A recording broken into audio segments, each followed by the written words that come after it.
నమస్తే. ఇన్నాళ్ళు నన్ను సపోర్ట్ చేస్తూ, ఎంకరేజ్ చేస్తూ మీ ప్రేమని నాకు అందిస్తున్న ప్రతి ఒక్కరికి కృతజ్ఞతలు. అలాగే ఈ వీడియో కూడా ఖచ్చితంగా మీకు ఉపయోగపడుతుంది. లైక్, షేర్ అండ్ సబ్స్క్రైబ్ చేసి మీ సపోర్ట్‌ని నాకు అందించండి. అలాగే ఈ వీడియో పట్ల మీకున్న అభిప్రాయాన్ని కామెంట్ సెక్షన్‌లో కామెంట్ చేసి తెలియజేయండి. ఇప్పుడు వీడియోని చూద్దాం. నమస్తే. Welcome to our channel. నేను పద్మిని. ప్రస్తుతం మనతో పాటు ప్రముఖ ఆధ్యాత్మికవేత్త స్రవంతి గారు ఉన్నారు. మాట్లాడదాం. నమస్తే అండి. నమస్తే పద్మిని. బాగున్నారా? బాగున్నా. అక్క, సోను సూద్ వివాదాస్పదమైన వ్యాఖ్యలతో ఇప్పుడు నెట్టింట ఆయనకి సంబంధించిన వ్యాఖ్య తెగ వైరల్ అవుతుంది. అసలు ఆయన ఏమన్నారు, జనాలకి ఏం అర్థమైంది, అసలు ఆయన అనిన దాంట్లో అంత వివాదాస్పదమైనటువంటి అంశం ఏమైనా ఉందా అంటే ఇతిహాసాన్ని తీసుకొచ్చారు ఎండ్ ఆఫ్ ది డే, అందుకే చాలా వైరల్ గా మారింది. అసలు ఏమిటి హలాల్ గొడవ ఏమిటి? ఒక్కొక్కళ్ళు ఒక్కొక్కలా చెప్తూ ఉన్నారు. ఒకటేమో బ్లడ్ కి సంబంధించి అని ఒకటి, ఉమ్ముతారు ఫుడ్ లో అని ఒకళ్ళు, కాదు అని ఒకళ్ళు, ఇట్లా రకరకాలుగా హలాల్ కి సంబంధించి చాలా మాటలు వినపడుతూ ఉన్నాయి. అసలు ఏంటి మొత్తం ఈ వ్యవహారం? ఇప్పుడు ఏదైనా కూడా హలాల్ అయినా సరే, ఒకటేసారి వేటు వేయడం అయినా సరే, జీవహింస అనేది ఖచ్చితంగా కనిపిస్తుంది పద్మిని. సరే, ఎక్కడైనా అమ్మవారికి మొక్కు చెల్లించుకోవడానికో, లేకపోతే కొన్ని కొన్ని ప్రదేశాలలో బలి ఇస్తే కానీ అక్కడ జరగాల్సిన శాంతి జరగదు అనుకున్నప్పుడు తప్పదు కొన్నిటికి. అయితే సరే, నాన్ వెజిటేరియన్స్ తింటున్న వాళ్ళకైతే మాత్రము వీళ్ళకేమో హలాల్ చేయాల్సిన అవసరం కంపల్సరీగా ఉంటుంది. ఒక వర్గం వారికి, ఒక వర్గం వారికేమో వేటు వేయడమే ఇంపార్టెంట్. ఒక్కొక్కసారి ఆలోచిస్తే అమ్మో వేటు వేస్తే అది ఎంత ఆ క్షణం వరకు భయపడుతూ ఉంటుంది కదా, ఒకటేసారి ప్రాణం తీసేసామే అని బాధ ఒకటి అనిపిస్తుంది. ఇంకోటి, ఎక్కడన్నా దెబ్బ తగిలి అక్కడ రక్తం అంతా పోతూ ఉంటే అది మూగ జీవే, ఎన్ని గంటలు పాపము, కనీసం ఒక 10-15 నిమిషాలన్న రక్తం అంతా పోయి మెయిన్ నర్వ్ కట్ అయిపోయింది అనుకో, ఇక్కడ ఎంత నొప్పిగా ఉంటుంది, ఎంత బాధ ఉంటుంది. ఏమైపోతుందో, ఇక్కడ కట్ అయిపోయింది కాబట్టి ప్రాణం ఖచ్చితంగా పోతుంది, అది దాన్ని చాలా కష్టం అని అంటారు కదా. అలాంటప్పుడు ఆ బాధ ఆ జీవి కూడా అనుభవిస్తుంది కదా అని అనిపిస్తుంది నాకు, అవునా కాదా? సో ఆల్రెడీ జీవం తీయడం అనేది ఒక పొరపాటు. అది ఏ రకంగా తీసినా ఏముందిలే అని అనిపిస్తుంది ఎండ్ ఆఫ్ ద డే. నేను వెజిటేరియన్ ని కాబట్టి. ఇక్కడ సోను సూద్ అన్న మాటలు ఏంటి అని అంటే, వాళ్ళు ఏమన్నా చేయని, అది హలాల్లో కొన్ని రకాలు ఉన్నాయి, అందులో ఒకటి నరం కట్ చేసి వదిలేసేయడము, ఆ ఫ్లెష్ లో ఉన్న బ్లడ్ అంతా వెళ్ళిపోయేదాకా ఆగడం, దాని ప్రాణం పోయేదాకా ఆగడం అనేది ఇంపార్టెంట్ అని. ఇంకో చోట ఖచ్చితంగా ఎంగిలి చేస్తారు, ఏ పదార్థాన్నైనా ఎంగిల్ చేస్తారు, తద్వారా పవిత్రత అనేది వస్తుంది అనేది వాళ్ళ భావన. అయితే మనకి మాత్రం ఉచ్చిష్టము అనేది చాలా పొరపాటు.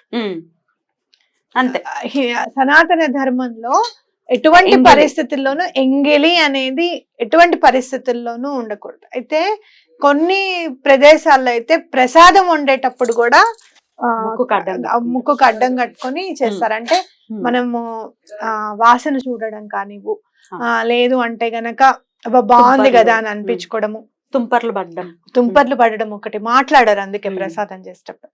ఇంకోటి, అది చూసినప్పుడు ఒక్కొక్కసారి చూడు, ఆవకాయ చూసినా, పులుసు వాసన చూసినా నోట్లో నీళ్లు ఊరుతాయి మనకి, ఆ టేస్ట్ వచ్చేస్తుంది మనకి, అవునా కాదా?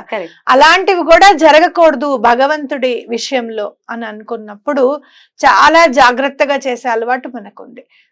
కంచి పరమాచారి గారు కూడా మడికట్టుకి పనికిరారు వీళ్ళందరూ అని చెప్పి కాఫీ తాగుతున్నారని చెప్పి దూరం పెట్టారట. కాఫీ తాగితే ఎందుకంటే కాఫీ వేయించారు, గింజలు, కెఫైన్ కాదు, గింజల్ని వేయిస్తారు, వేయించిన పొడి తాగితే మడికి పనికిరాదు కదా. అంత కట్టుబాట్లు అక్క. ఇది ప్రసాదం విషయంలో మామూలుగా మనం ఇప్పుడు నిత్య దైనందిన జీవితంలో ఎవరైనా గెస్ట్ల ఇంటికి వస్తే ఎంగిల్ చేసి ఒకవేళ పదార్థం ఒకవేళ మనం టేస్ట్ చూడాలి అంటే ఖచ్చితంగా చేయగడుక్కుంటాం. టేస్ట్ చూసినా చేయి గడుక్కుని మళ్ళీ ఆ గరిట ముట్టుకోవటం అలాంటివి చేస్తాం. అంటే ఎంగిల్ ఎటువంటి పరిస్థితుల్లోనూ తగలకూడదు. ఉచ్చిష్టం అనేది చాలా తప్పు. అది గెస్ట్ కై అవ్వచ్చు, మనకు కూడా మన ఇంట్లో సభ్యులకైనా మనం ఎంగిల్ తాకనీయం కదా. అలాంటి ఒక అద్భుతమైనటువంటి సనాతన ధర్మంలో ఉన్నాం మనము. అంత బ్యూటీని ఇంకల్కేట్ చేశారు. దీంట్లో సైన్స్ కూడా ఉంది. ఎంత బ్యాక్టీరియా ఉంటుంది ఉచ్చిష్టంలో, మన ఎంగిలిలో. ఈ ఉమ్మడం అసలు లేనే లేదు అనటం ఎట్లా చూడొచ్చక్క? ఎంగిలి చేయడం అనేది ఉంది వాళ్ళ దాంట్లో అనేది మనం అనుకుంటే కనుక, ఉచ్చిష్టము అనేది మనకు అస్సలు పనికిరాదు. ఈవెన్ పిల్లలకు కూడా కొంతమంది చిన్న పిల్లలు చూడు మంచినీళ్ళు పట్టిన తర్వాత కొన్ని ఇలా తాగి తీసుకెళ్తారు. మా చిన్నప్పుడు ఉండేది అట్లా అలవాటు. అర్థం కాదు. వాటర్ గెస్ట్లు వచ్చినప్పుడు మంచినీళ్ళు ఎవరైనా అడిగారనుకో అదా నింపిన తర్వాత జనరల్ గా ఎవరికైనా మంచినీళ్ళు తాగితే పక్కన ఉన్న వాడికి కూడా తాగాలనిపిస్తుంది. జనరల్ గా మాకు కూడా తీసుకురా అని అంటారు. వీళ్ళు పట్టేటప్పుడు కూడా చిన్నపిల్లలకి ఒక్కొక్కసారి తాగాలనిపిస్తుంది. ఇలా కొన్ని తాగి తీసుకెళ్ళిపోతారు. అది తప్పు చెప్తారు. ఉచ్ఛిష్టం పెడితే కిడ్నీ ప్రాబ్లమ్స్ వస్తాయి. అంత రూల్ ఉందన్నమాట దానికి. ఏమన్నా పొరపాటున మీరు ఎక్కడైనా వాటర్ కి సంబంధించిన దోషం చేస్తే గనక కిడ్నీకి సంబంధించిన ప్రాబ్లమ్స్ వస్తాయి అని కూడా ప్రతీతి అన్నమాట. కాబట్టి చాలా మనం జాగ్రత్తగా పిల్లల్ని కూడా ఎవరికి ఎంగిలి ఇవ్వకుండా చేయకుండా అనేది మనం ఖచ్చితంగా చూస్తాం. అంటే ఒకవేళ ఇంకొక వర్గంలో గనక ఎంగేళి అని ఉంటే గనక దాన్ని మనము ఆకలింపు చేసుకోవాల్సిన అవసరం లేదు. అలాగే ఆ వర్గం వారిని అర్థం చేసుకోవాల్సిన అవసరం కూడా లేదు. ఎందుకు అనంటే ఎంగిలి అనేది ఎటువంటి పరిస్థితుల్లోనూ చేయకూడదు, మహాపాపము దోషము అని మన సనాతన సాంప్రదాయం చాలా గట్టిగా నొక్కి వక్కాణిస్తోంది. ఇంకా అది చేస్తే వాళ్ళ గురించి మనం ఆలోచించద్దు. వాళ్ళు ఏమన్నా చేసుకొని ఎప్పటికైనా సరే చేసుకోకుండా మారుద్దాము అనేటట్టుగానే ఉండాలి. కానీ మనం ఏదో అర్థం చేసుకొని ఒక అడుగు ముందుకెళ్దాము మానవత్వం పేరుతో అనేది సోను సూద్ చేసిన తప్పు. ఏమిటి ఇందులో మానవత్వం ఏమి చూడడం? అసలు ఎంగిలి పదార్థాన్ని ఒకటి మీరు అన్నట్టుగా ఇందాక నర్వ్ ని కట్ చేస్తే గిలగిల్లాడుతుంది ప్రాణం. మరి హిందువులు చేయట్లేదా ఈ హింస అంటే? చేస్తున్నారు, కానీ ఒక్క వేటికే ఐ థింక్ సో. ఒక్క వేటికి నాకు కూడా ఐడియా లేదు. ఇది జీవహింస ఎవరు చేసినా తప్పే పద్మిని. నా దృష్టిలో మాత్రం బతకడానికి బోల్డ్ చెట్లు చేమలు బోల్డ్ ఉన్నాయి, అవునా కదా? అలా మాట్లాడే వాళ్ళు చెట్లు చేమలకు కూడా జీవం ఉంది, వాటిని కూడా మీరు హింసిస్తున్నారు అని వాదన. అయితే ఒకటి చెప్తా మీరు విను. ఒక ఇల్లు బాగా కాలుతోంది, మంటల్లో చిక్కుకుంది, లోపల పిల్లలు కుక్క పిల్లలు మీ పిల్లలు ఉన్నారు. ఈ ఫ్రిడ్జ్ లో కూరగాయలు ఉన్నాయి, దేన్ని తీసుకొస్తారు బయటికి? పిల్లల్ని. ఫస్ట్ మన పిల్లల్ని, తర్వాత జీవుల్ని. అది జీవము అనేది కదలిక ఉన్న వాళ్ళకి, ప్రాణము పోయేటప్పుడు విపరీతమైన బాధపడే వాళ్ళకి ఇంపార్టెంట్. ఈ ఆకుకూరలు కూరగాయలు ఇవన్నీట మా బామ్మ చెప్పారు నాకు. ఏదైతే కొంచెం మోక్షం ఉంటుంది, మోక్షానికి ఇంతే దూరంలో ఉంటారు చూసావా, వాళ్ళు కూరలుగా పువ్వులుగా ఆకుకూరలుగా పుడతారట. ఎక్కడన్నా అదేంటి కూరగాయ అనుకుంటుందంటే ఎక్కడ పుచ్చు ఉండకూడదు నాకు అని. ఎందుకంటే పుచ్చుని వదిలేస్తాం కదా, మళ్ళీ అది ఎలాగో పుట్టాల్సిందేట, అది అనుభవించవలసిందే అన్నమాట. ఆ కొంచెం పాపం దోషం ఉంటే ఆ కాస్త అయిపోయి ఇంకా మోక్ష మార్గానికి వెళ్ళిపోతారు. కాబట్టి ఎప్పుడు కూడా మనము కదలిక ఉన్న జీవుల్ని కాపాడడం అనేది చాలా ఇంపార్టెంట్. వాటికి స్పర్శ ఉండదు, ఈ మొక్కలకి పళ్ళకి వాటికి స్పర్శ లేదు. అవి యూజ్ అవ్వాలనుకుంటాయి. పూచిన పువ్వు ప్రతిదీ భగవంతుడి దగ్గరికి వెళ్ళాలనుకుంటుంది. అయ్యో నా జన్మ సార్థకం అవుతుంది, కనీసం ఎవరన్నా తల్లో అన్న పెట్టుకుంటే బాగుండే అనిపిస్తుంది. చాలా మంది మందార పూలు అలా పెట్టి వదిలేస్తే నాకు బాధ అనిపిస్తుంది. అయ్యో నెక్స్ట్ డేకి వడిలిపోతాయి కదా, అవి తీసి చక్కగా దేవుడికి పెడితే ఎంత బాగుంటుంది అని అనిపిస్తుంది నాకు. ఈ ఇతిహాసాన్ని తీసుకురావటం, శబరి ఎంగిలి రాముడు తిన్నాడు అంటే శబరి భక్తి ఏమిటి, రాముడి ఔదార్యం ఏమిటి, అసలు ఎక్కడైనా అసలు కంపారిజన్ ఉందా? ఈ దాని గురించి చెప్పండి. ఇప్పుడు భగవంతుడు దేనికి లొంగుతాడయ్యా అని అంటే గనక భక్తికి లొంగుతాడు, ప్రేమకి లొంగుతాడు. మీరు ఎక్కడ చూసినా కూడా అత్యంత భక్తి అసలు అనన్య సామాన్యం. అసలు ఎటువంటి పరిస్థితుల్లోనూ దానికి తులతూగరు అన్నప్పుడు భగవంతుడు తప్పకుండా తులసి దళానికి తూగలేదు. అంత బంగారం అంత తెచ్చినా ఏం చేసినా కూడా లొంగని వాడు ఒక్క తులసి దళాలకి లొంగాడు. అంటే ఏంటి? స్వామికి తులసి అంటే ఇష్టము నాకు తెలుసు అన్న రుక్మిణీదేవి నమ్మకం, అవునా కాదా? నమ్మకానికి భక్తికి ప్రేమకి లొంగుతాడు స్వామి. అలాంటి ప్రేమ రావాలి అని అంటే శబరిలా అంత ప్రేమ రావాలి అని అంటే మనకి ఎంత పుణ్యం ఉండాలి, మనం ఎంత భక్తిని కనపరచాలి, ఎంత వేచి చూడాలి స్వామి కోసం ఓపికతో. ఎన్నాళ్ళు వేచి చూసింది శబరి. ఉచ్చిష్టము అనేది కేవలం కాళహస్తిలో మాత్రమే ఉండదు, ఎంగిలికి అక్కడ ఇది లేదు. ఎంగిలి దోషం అనేది కేవలం ఆ ప్రాంతానికి మాత్రం అంటదు, మిగతా ఎక్కడైనా కూడా. అలాగే శబరి ఎంగిలి చేసి ఇచ్చింది పండ్లను అని అంటే పులుపు అనేది ఆయనకు అసలు తగలకూడదు, ఆయన విలువిల్లాడిపోతాడేమో పులుపు తింటే.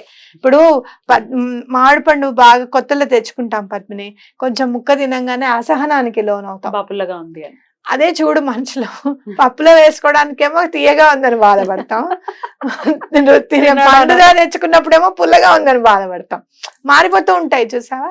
కానీ ఆ భక్తిలో ఏంటి మార్పు అనేది కాదు. కరెక్ట్. అయ్యో అసలు ఎటువంటి పరిస్థితుల్లోనూ పులుపు అనేది రామచంద్రమూర్తికి తగలకూడదు, అంటకూడదు అనేదే అక్కడ ఉచ్చిష్టం అనేది భక్తి కప్పేస్తుంది. ఆవిడ ఓన్లీ రాముడికే ఇచ్చింది తప్ప ఆశ్రమంలో ఉన్న వాళ్ళందరికీ ఎంగిల్ చేసి ఏం పెట్టలేదు, రాముడికి మాత్రమే. ఆ ప్రేమ ఆవిడ అలా కనపరిచింది.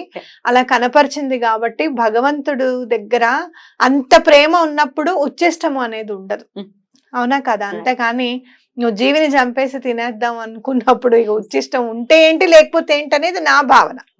ఎంతకైనా మీరు ఈ వ్యాఖ్యల్ని వెనక్కి తీసుకోవాలి అని డెఫినెట్ గా కోరుకుంటున్నారా? ఒకటి నేను బాగా క్లియర్ గా నాకు అర్థమైంది ఏంటి అని అంటే, ఆయన చెప్పాలనుకున్నది ఏంటి అని అంటే, ఉమ్మడము ఎంగిల్ చేయడము అనేది ఒక వర్గం వారి ఆచారం. ఆ ఆచారం వాళ్ళ వ్యవహారం, అది వాళ్ళ చరిత్ర, దాని గురించి మనం మాట్లాడకూడదు. అలా చేస్తున్నారు కదా అని చెప్పి మానవీయతని చాటాలే కావు, కానీ మనం ఎక్కడా కూడా మానవత్వాన్ని మర్చిపోకూడదు అని చెప్పారు.